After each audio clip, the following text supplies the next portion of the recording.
Hi there, and welcome to Plant CEO. In this special episode, I'd like to welcome Ali Tabrizi, the Director of Seaspiracy. Hey Ali, how you doing? Doing good. How are you? Very good, thank you. Great to have you on the show. Absolutely, it's a pleasure. So first of all, congratulations on the huge success of the documentary. One of the major stats for me was that 2.7 trillion fish are being slaughtered each year, which means that there's no longer going to be fish in the oceans by 2048. So it really is the time to redefine our relationship with the blue planet. Absolutely. People are not aware of the fact that the fishing industry is the leading threat. It kills more wildlife than anything else. Most people think that wildlife poaching is a guy in the woods, in the jungle with a shotgun. But really, this is wildlife poaching. That's what fishing really is. And, the best estimates show somewhere in the region of 2.7 trillion fish are caught per year at its peak levels, but no one really knows the exact number. These are unimaginable numbers to try and fathom. And also, we don't have exact estimates for when the ocean will really run out of fish, or at least commercially viable to go out and fish. But in the region of the next 50, 30 years, we could see many areas of ocean already empty. And today, you can go to several regions of the world and it's just not commercially viable to fish because they've all just been plundered. So we absolutely do need to redefine our relationship with our oceans and realize that the leading threat to our seas is the fishing industry. And I guess, you highlighted very clearly in the documentary the parts where, 1830s, where fishing was quite abundant in terms of the amounts, to where we are today with the trawling and the effect that also happens to the phytoplanktons as well, is causing immense damage. Absolutely. The number you referred to there in the 1830s was the halibut fishery, I believe it was, in the North Sea. In just a day, one of these boats could take, was it 1 to 2 tons? Compared to today, you need the entire fleet, an entire year to catch that amount. And so some fish species are just more than 1,000 times less abundant than they are today. But it's across the board. 90% of all the world's large fish have gone. That's not from plastic. That's not from water pollution. That's not even from climate change. It's from the fishing industry.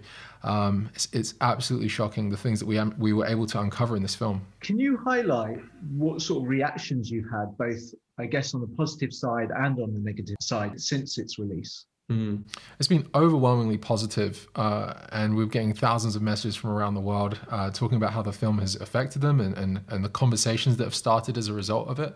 And it's from all walks of life. We've had people who are already involved in the environmental scene, people who had no idea what was going on. This is their first dip into the world of our their sort of eco-consciousness.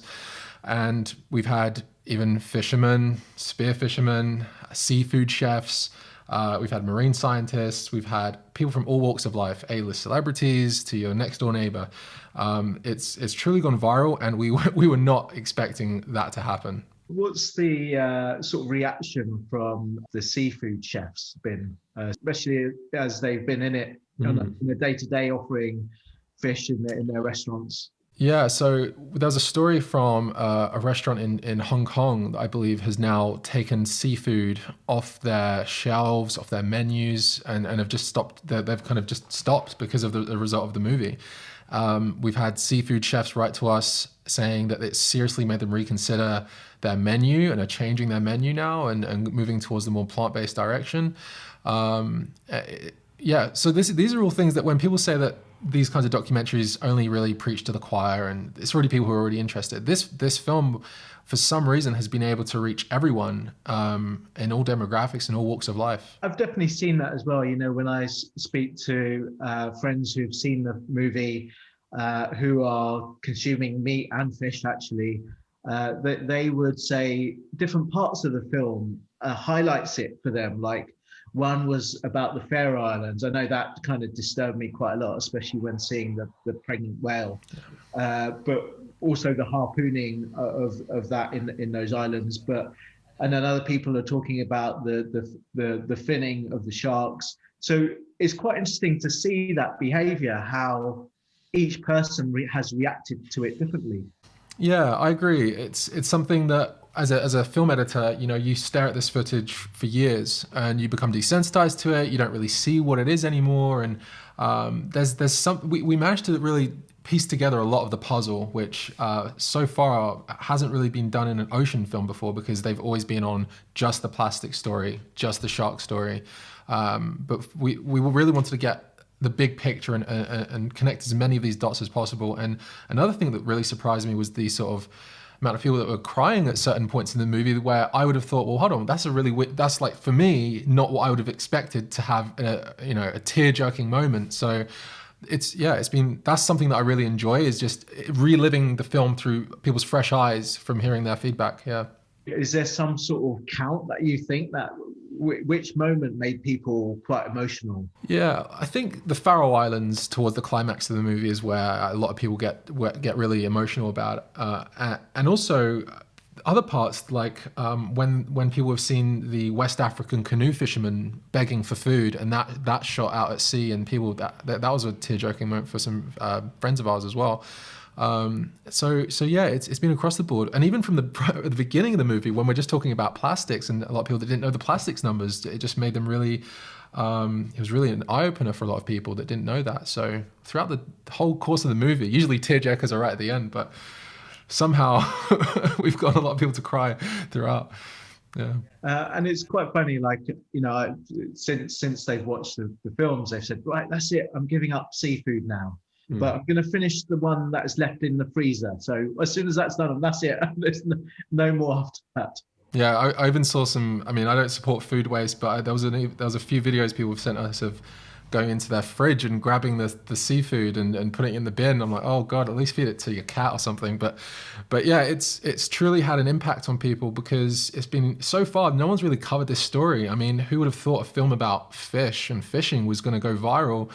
And it has. And I think people were ready for an authentic look into what was happening on our blue planet, and actually looking at the other side of the story, not just the pretty, slow motion shots of dolphins and stuff that we've become a little bit more used to, but what's actually going on out there? What are the corporate interests? What are the financial ties, the corruption? What's actually going on there? And I think that's what's really, struck people. Yeah, I think it helps that you're very down to earth and very genuine in the way you've explained it as well as your partner, actually. So I think that really comes across in the documentary as well. It makes it more relatable. Yeah, Lucy, who's the assistant director and also now is my wife. We didn't start that way. We just started on this journey together as friends, making this film, and now so we're married and everything. It's something that was really important to us. We didn't want to. We wanted to make sure this was a relatable story that people could follow.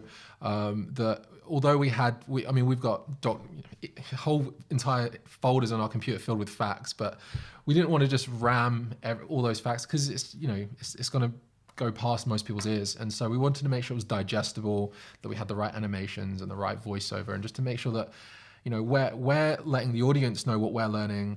As we are, because we were learning all this stuff for ourselves, and we had to just sort of process it and then be able to retell it in the film.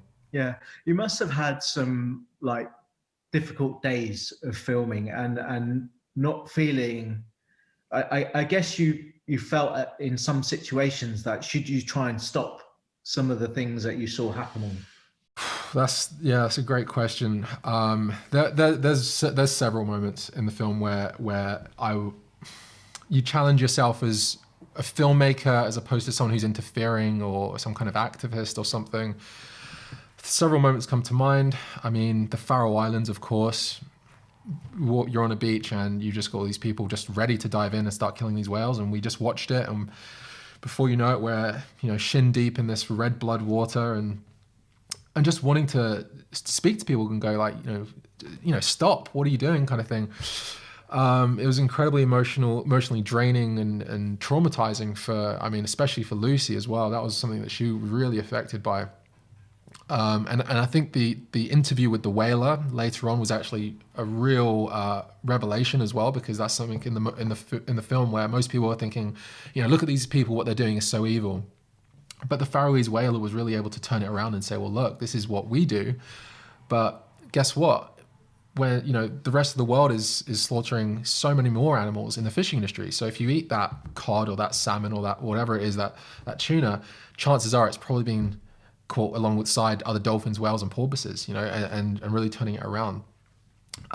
That's one moment, but another moment was in Thailand. You know, when you're over there, and we're there to tell their story. We went voluntarily to try and, you know, hear their side of the story of what's happening with the human rights abuses. And you do want to do something. You want to be able to try and track down other slaves and help them try and escape. And there was even stories of NGOs that are doing that and just paying something like £100 or £300 to buy someone's life away from this cruel industry. That's how cheap it is to save someone from a lifetime of you know, forced labor.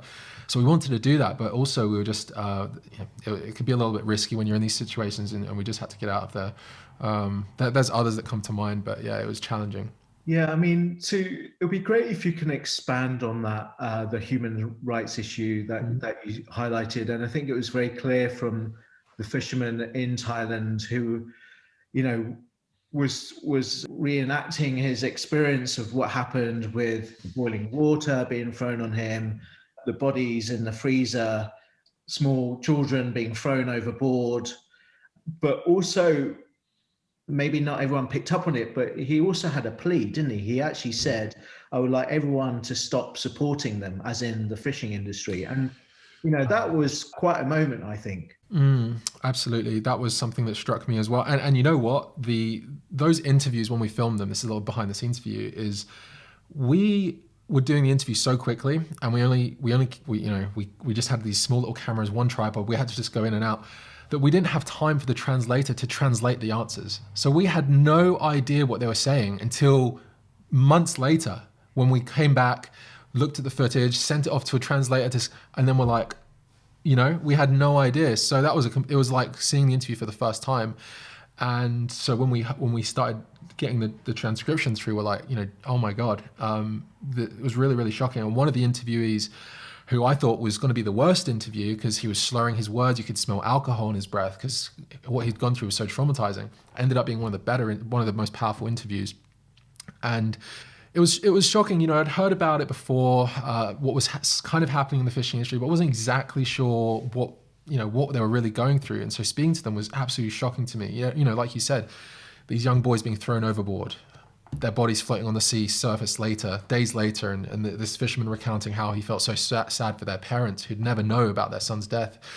And you're right, one of the things that one of the youngest Thai slaves said to me, and he was actually my age when we did this interview, we've lived completely different lives, was that he would love to see people stop supporting this forced labor seafood if possible. And that's something that people don't realize. If they watch the film again, they will realize is that throughout the movie, we never say, you know, I never say as a narrator or anything like, this is what you should do.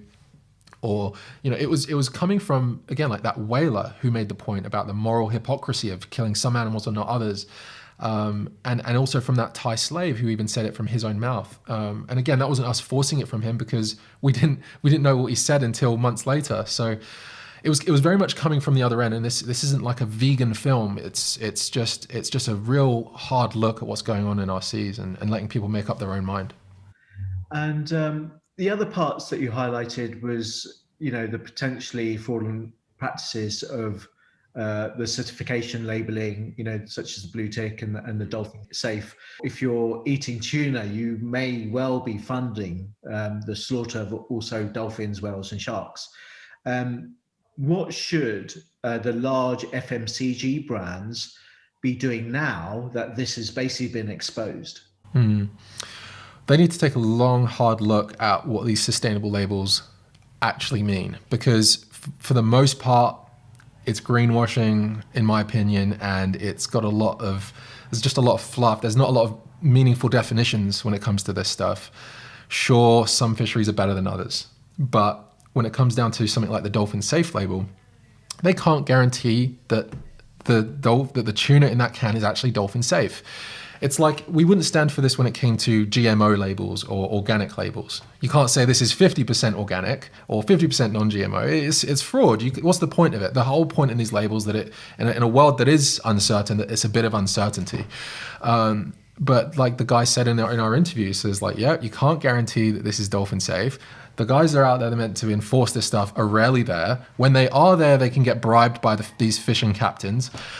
And he just laid it all out in front of me. And what was I meant to do with that? And since they've tried to say that we took it out of context, but you can't take what that's what they said. It was not out of context at all. And so, yeah, it goes for all of these sustainable labels. So to your question, what should these, fast moving consumer good, companies like, high street retailers of seafood do? In my opinion, we need to, and the whole world's doing this anyway, we need to move more into the direction of alternative plant-based proteins. It's the most efficient way to feed the planet. It's the most ethical way. It's the most environmentally sound way of doing it. So that should be the general move, and that's just the general trend we should be doing. And we should be really looking skeptically at anything that's claiming to be, this is sort of sustainable label or dolphin safe, because I don't trust them. Yeah. So, people kind of vote with their money and, in terms of what ends up on their plate. So, consumers should be looking at this at greater skepticism, because they need to know what harm is being caused, what impact it's having, what real impact it's having, right?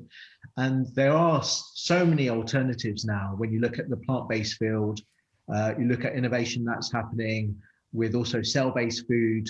But there's people that are using fish made out of jackfruit or banana blossom or tomatoes. There's so much happening where there's now choices. So you really also see this as a key driver to reflect on those.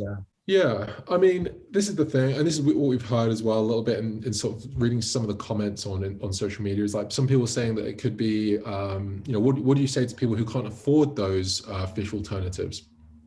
And for that, I'd say, plant-based foods can be some of the cheapest foods that you eat, and it can be nutritionally sound, and you can thrive on it at all stages of life.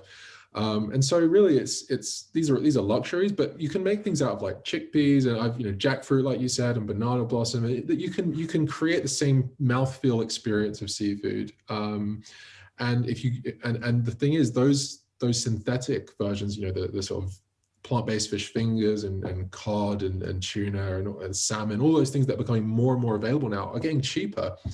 As more of the world picks up on them. And don't forget, the fishing industry is incredibly subsidized. So what you think is, a 3 or 4 pound fillet of fish or something, the true cost of it is going to be many, many times higher than that, because guess what? You're paying for it twice. You pay when you pay your taxes, and that goes to the fisherman, and you pay when you go to the supermarket. And so, yeah, it's just keeping that in mind. But yeah, absolutely. Consumer demand, supply and demand is playing a huge role in this.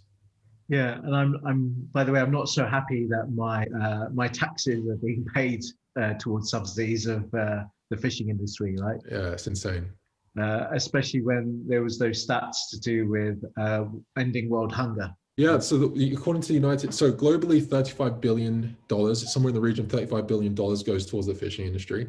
According to the United Nations, you need about $30 billion to solve world hunger. So you're going to have a nice $5 billion in spare change to go do some great work with. Maybe you can create some marine protected zones with that money.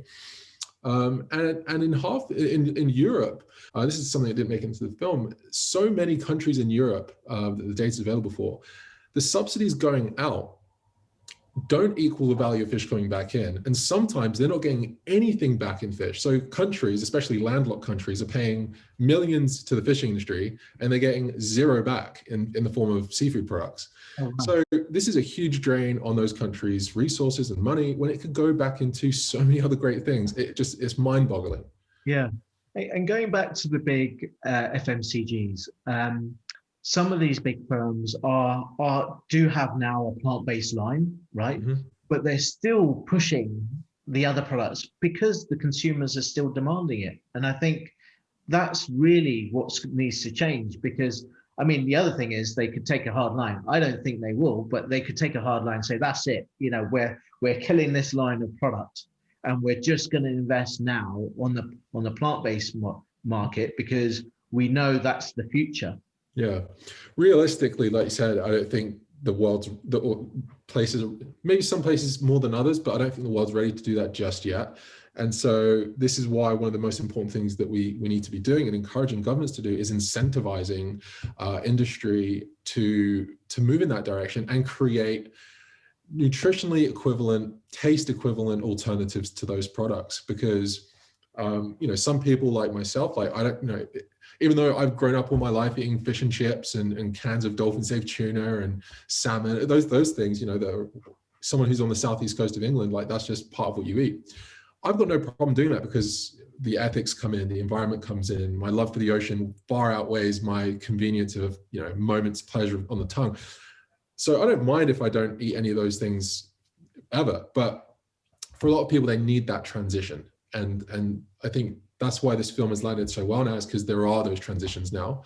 And so, that's what we need to do. The government needs to incentivize these plant-based alternatives. Yeah, for sure. And I think they just need more lobbying in order to do that. Yeah. Well, this film's helping to do that. The conversation started, and we've got some upcoming campaigns that are going to be pushing for that. Okay, that's awesome. So would you say to the people who aren't ready to go 100% plant-based, you said a little bit about that, about the transition, or vegan overnight after watching the film? Yeah. Look, I mean, if people even choose one day to go plant-based, it's going to be an incredible thing for our oceans, and increasing that to 2 days, 3 days a week. And then before you know it, you're doing it for a whole week, and then you carry on from there. I think that's how everyone really starts. Some people go overnight, but just encouraging more of that, that's the best thing we can do. So start small if you can't go overnight. If you do go go plant-based overnight, that's fantastic. And I think that's the best thing. But if you're not quite ready that yet, even just some gradual steps, and you'll be surprised. Just a lot of the time, it's just knowing what to eat. It's as simple as that. And there's great resources online for that. And before you know it, it's not that big, scary task that you think it is. And it's actually quite simple, and you won't think about it. Like, I don't necessarily read labels anymore. It's just very intuitive. It's very easy for me. Just gradual steps can be good, but there's lots of resources online, including on our website, but there's loads out there. Great. And when you saw the end result of the film, what would you say is your personal highlight from everything that you've put together? In terms of either the process or the end result, like wow. you're making it, or the certain clip or something that you'd like to highlight. So, well, that's a really good and difficult question. I think the delayed gratification on this for several years, I mean, it's like 4.5 years on this, and then seeing it suddenly get the great response has been incredibly gratifying. And it's great to see that the film has achieved far more than we ever hoped it would. But I've learned so much on this project. I never went to film school or university or studied filmmaking at all. And this is just a very, very independent passion project that I just needed to do. And so I just learned an incredible amount about filmmaking, documentary filmmaking. And, I started this when I was like, 22, 23 and 24, and I'm still making this film and just learning. And so I'm just really looking forward to putting what I've learned into the next film and then the next film. So just it's a hard question. I've learned a lot making the film, but it's been great to see the response. It's incredible. So you mentioned that you didn't come from a filmmaking background. What was your background before you created this? I mean, I just went to school like everyone else, and college, and I studied like for 2 years art and design and art history. But after that, I traveled to India for like 6 months when I was 18, just on my own, flew over there and just traveled the country with my camera. I've always had a passion for photography, photojournalism. I was actually really interested in war photojournalism for years, like even when I was like 13 or 14. That's what I, for some reason, wanted to do. And so I always had this keen interest in visual storytelling. And so when I started to, and especially growing up as well, you watch these documentaries from David Attenborough and just this huge love for our natural world. And so combining those two, it just sort of, I couldn't really escape it. It was just sort of, it was naturally leading me in the direction of just making films. So yeah, that's kind of my background. There isn't really a qualified background. It's just a lot of passion and hard work.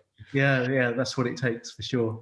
And thinking about the military photography, I guess that's maybe how you got Paul de Gelder, right? He's an amazing character. Yeah, he's a beast. He's incredible. Yeah, and other people have pointed that out. There's like an element of that sort of investigative grittiness to this film that I think has kind of shone through a little bit. Yeah, and I like what he said. Obviously he was. Well, I quite liked what you did there, where you had a close up of him. You didn't know where he was coming from, and then he was attacked from the shark, and now he does filming and he's pro sharks. And the bit that he said about knowledge dispels fear was awesome as well. Yeah. Oh my God, he's incredible. He does a lot of great work for sharks, and he's a great role model for a lot of guys. So it was a pleasure to have him in the film. Yeah. So in terms of what's next, or I guess, how are you thinking of carrying the Seaspiracy message forward to carry that interest for people who, spark the interest of other people who haven't seen it forward, but just to give it more life? What are you planning to do? I know you're doing a lot on the website at the moment. Yeah, so I mean, for me, I think Seaspiracy is going to be a project that continues for my whole life. I think what is happening in our oceans is such a huge story that, I mean, it's amazing what we were able to cram into this one film, but really there's so much that we left out. And so our social media, I mean, a lot of these stories that didn't make it in is going to find a home on our social media. So we're already creating lots of videos and carousels and infographics and campaigns, and we're just going to be continuing the mission and the movement of the film on social media with more content that didn't make it in. And that's something I'm going to be pursuing. And we've got loads of people worldwide reaching out about all these incredible stories and things that are happening where they are that no one knows about. And so it's sort of being channeled through the social media pages for Seaspiracy. As well as that, I'm launching Disrupt News, which is going to be highlighting even more environmental and social stories, which go beyond just the ocean. I was hoping to have that ready for the week after the launch of the film, but the influx of the media for Seaspiracy has kind of meant that I'm going to have to launch that a little bit later this month. And that, by the way, that will be a news channel, as in written versus and video content on there. Yeah, so there'll be video content, articles, podcast, and just a lot of media content that shares beyond just the scope of. I mean, really, my interest is those stories at the intersection of the environment and social issues. And there's, as the oceans are the thing I'm very, very much passionate about, but it goes beyond. There's so many stories happening on land that people have no idea about, that's being forgotten. And so it's kind of continuing the sort of theme of how Seaspiracy was made, but tackling these other big issues that no one's really been looking into. Yeah. I mean, what other big issues do you see making up that content? Do you think everything to do with like animal agriculture? Is it to do with climate change, sustainability in terms of energy, electric vehicles, fashion? So many of the things you just mentioned, and with an emphasis on bringing that human element in as well. But for example, something that most people have no idea about is if you ask people what species are going extinct right now, they might mention the cheetah or the lion. I mean, lots of the megafauna that are on our planet. Most people have no idea the main reason why those animals are going extinct is because of animal agriculture on land and fishing in our oceans. And unfortunately, many times it's being misdiagnosed as, for example, plastics or climate or something else. And so really it's drawing attention to what is the leading threat to the natural world, to these species, and even to the people in these environments. Like in the Amazon rainforest, a lot of the indigenous groups there are losing their land, they're losing their rights, they're losing their home because of these huge animal agriculture industries that are coming in and wiping out everything. And so it's highlighting those stories, and also many of these activists that are being killed just trying to protect their land. So it's really just creating a space for those stories to live in, so it can get as many people aware of what's going on as possible. Yeah, the devastation that's happening to the Amazon rainforest is partly because they're growing feed to feed the animals with soya or corn or whatever. So yeah, it's directly related to what's happening there. And obviously there was the Inconvenient Truth, where they did highlight even animal agriculture being the main reason for climate change, but in a way that was, I think, subsequent interviews that I saw with Al Gore, is the reason that he didn't touch on it is because he thought it was too much of a sore point for the Americans to basically relate to that, because food is very cultural. I also think there might have been some conflict of interest with that story as well, because I'm going to have to look into this more, but maybe you could as well. I believe at the time of making it, he was involved in cattle farming as well himself. Was he? Oh man, I wish I had the research ready to tell you this, because I don't want to say anything that's not true. But right. I believe I read that, and it happens a lot where people don't want to talk about something that's a little bit too close to home. And so, yeah, it happens, but yeah, so there's so many huge stories that unfortunately are just, people think they know a little bit what's going on in our environment, but really there's so much that we've been finding out that there's going to be sort of breaking news when we release it. So, yeah. And how can people help with your mission? Well, they can watch the film and they can share the film with their friends and family and keep this conversation going. I mean, it's already in the top 10 globally on Netflix, and I think it's in the top 1 to 5 in many other countries. Yeah. But we need to keep this conversation going. We need to share this with absolutely everyone, and that's what's been going on already. But really following us on social media, because as I said, there's so much that we didn't cover that we're going to be continuing to share on our social. It's going to be a great resource for everyone at Seaspiracy on Instagram and Twitter and Facebook and those places. And visiting our website, that's where they can sign up to these email newsletters that are going to be coming out with petitions and events and fun things like that, and how people can get involved. And also later this month, we'll be launching Disrupt News.org. So at Disrupt News.org on Instagram and our website.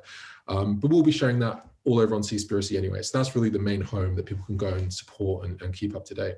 Yeah. So will the news channel for Disrupt News just be on Instagram, or are you creating a separate domain? Separate. Yeah. Right. Okay. Yeah, so just think of them as separate things. So they'll cross share things, but it's really, this Seaspiracy will continue with the ocean stories, while Disrupt can start covering other issues as well. Yeah. And are you thinking of your next documentary? I know we've previously spoken about the part, especially with the human rights issues, that you really wanted to focus on that as well. Have you had more thoughts? I know it's quite fresh now already to be thinking about the next one, but do you have any initial ideas? Yeah, there's several stories that I've got in sort of pre-production right now. It's just deciding which one we want to go for. There's several stories. I don't want to spill the beans on them, but they would be following a similar subject matter as Seaspiracy. And as I said, my main interest is in the stories at the intersection of environmental and social issues. But yeah, so we've got some stuff in the pipeline. That's great. I look forward to supporting you with that and seeing the new stuff that you bring out, especially also with Disrupt News and the carrying on the conversation, actually. Yeah, thank you so much. Yeah, so thank you again for coming on the show, and really great to talk to you. Absolutely, it's been a pleasure. It's been fun, and I look forward to the future podcast from you as well. Thanks. All right, bye for now. See you later. Cheers, bye.